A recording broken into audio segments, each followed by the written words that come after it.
Richie Rednow. I want to do a tractor cab devotional today that's something that is very personal to me.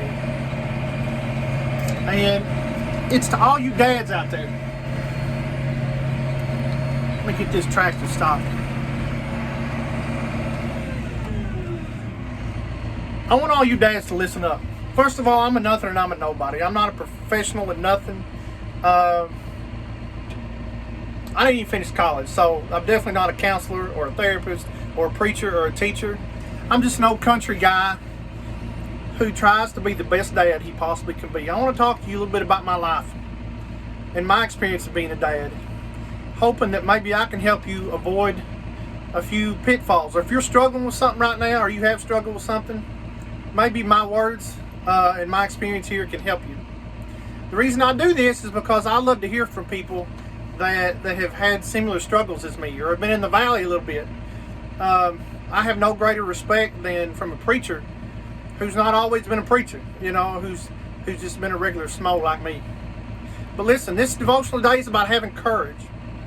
It's about having courage to be a good dad when it's hard to be a good dad. Any man can impregnate a woman. It's easy to procreate. Anybody can do that. It's even kind of easy to shelter your kid, to put clothes on their back and to feed them. That's hard. I'm not making light of that. Man's got to get out and work. But in this day and time, if you want a job, you can find one. And you can provide for that kid. But here's what's hard. Is to prioritize your kid over all else in your life. My Bible tells me that we should put God before everything. Right? We should put God before everything. But if there's ever anything that conflicts in your life with the happiness and the well-being of your child, I can't fathom, personally, as a dad, prioritizing something else in my life over the happiness and well-being of my child when there's a conflict. Now, some of you folks will watch this like, listen, this guy's wrong. I'm never going to listen to him again. And you know what? I understand that. That's okay. I'm just speaking for me, Richie. But I hope some of you men out there watch this and learn something from it. Because here's the deal. I have 2 little girls and a little boy. These little people, we're all their guide. And you daddies, you're their protector. If you ain't going to look out for them, if I'm not going to look out for my little girls and my boy, then who is? Who is? As daddies, we screw up a lot. As men, we screw up a lot. Our main job in life is to protect and to shield our children. I grew up in a home that was a split home. My dad got remarried at a pretty early age, or pretty early on after my parents divorced, and my mom did too. And our childhood experiences affect us. They affect us positively. They affect us negatively. Whatever we put into our kids is what you're going to get out. And I see so many men, especially men, they will get them a new woman or a new wife. And they may have stepkids, or they may have, children from their new marriage. And they totally put aside their current kid, the kid they brought into the marriage. And that does so much harm. So much harm. And they'll let some woman just treat their children however. Fathers, don't ever let anybody, much less someone in your own home, be mean to your child, to be demeaning, belittling, calling them names, treating them bad, treating them different than your other kids. The hurt and the pain you cause your child lasts forever. Now, so what do you do as a dad? You sacrifice. If I had to choose between me putting a bite of food in my mouth or my little girl's mouth, I'd give it to my little girl. If I had to choose between my personal happiness and that of my children, that's what I'll do.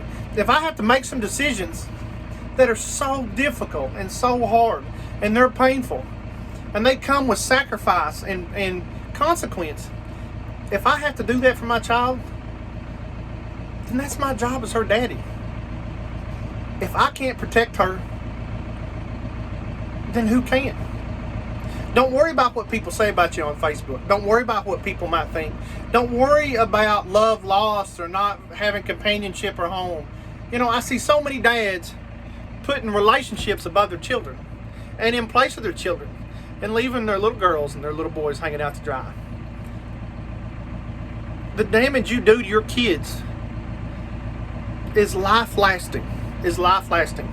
So if you got to take it on the chin, if you got to let people talk about you on Facebook or, you know, muddling your drama, if you got to be lonely, you know, if you got to fix your own supper at night, if you got to go to bed alone, you know, whatever sacrifice you got to make, it's worth it. It's worth it. Because our little girls and our little boys, they don't got anybody but us. You know, my oldest, Remington, I had Remington with my ex-wife.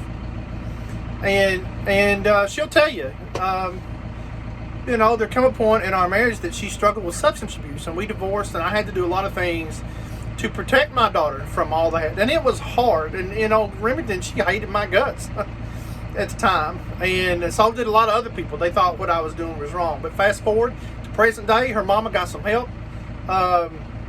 She's not only did she get better, she's a substance abuse counselor. And Remington has a great relationship with her. Her mama has a great new boyfriend, and they have a good life. But you know what? If Remington's daddy didn't stand up and do the right thing, who knows what would have happened? Who knows how that would have affected everybody's life? Likewise, you know, if you have a child by a previous marriage and you get remarried, or you get a new girlfriend or whatever, and your new girlfriend or your new wife doesn't love your child by your previous marriage, then be a man. Stand up. Are people going to talk bad about you? Maybe. You know, is it going to be sad and lonely sometimes? Maybe. That's why us men have broad shoulders, because it's our job to stand up for our kids, even when it's hard. To protect our kids, even when it's hard. We're not trying to win a popularity contest. We're trying to be men of God and good fathers. Now, I'm never saying put your children above your spouses. That's not healthy and that's not right. That's not what I'm saying. What I'm saying is this. If anything in your life, your job, your wife, your alcohol drinking, your work, anything comes before being a good dad and putting your child's happiness and emotional safety in jeopardy, then be a man and stand up. It's not hard. Listen, I'm speaking from personal experience. I don't like it when people talk bad about me. It hurts my feelings. It hurts my conscience. I hate to be called a hypocrite. There's nothing worse you could say to me than that. But you know what? At the end of the day, that's my job. And if I have to take some criticism and some people jabbing at me because of this or that, I'm going to do it. If I have to lose a relationship so that my little girl don't have to be made fun of or put down or treated badly, that's what I'm going to do. The point of this story is this. Dads, I'm going to use myself as an example. I may be a loser in life. I've had many failures. I've had many mistakes. I've done a lot wrong in my time. But if there's one thing I'm going to be, it's a good dad as God instructs me to be. Peace out. And if there's some people who look at this or read this, watch this, think, man, this guy's crazy. He's wrong. What authority does he have? I have no authority. I'm just a country guy trying to be the best dad I can be. And if you're out there, and if you had a bad childhood, then you know what I'm talking about. Don't repeat your childhood. Make a difference. Peace out.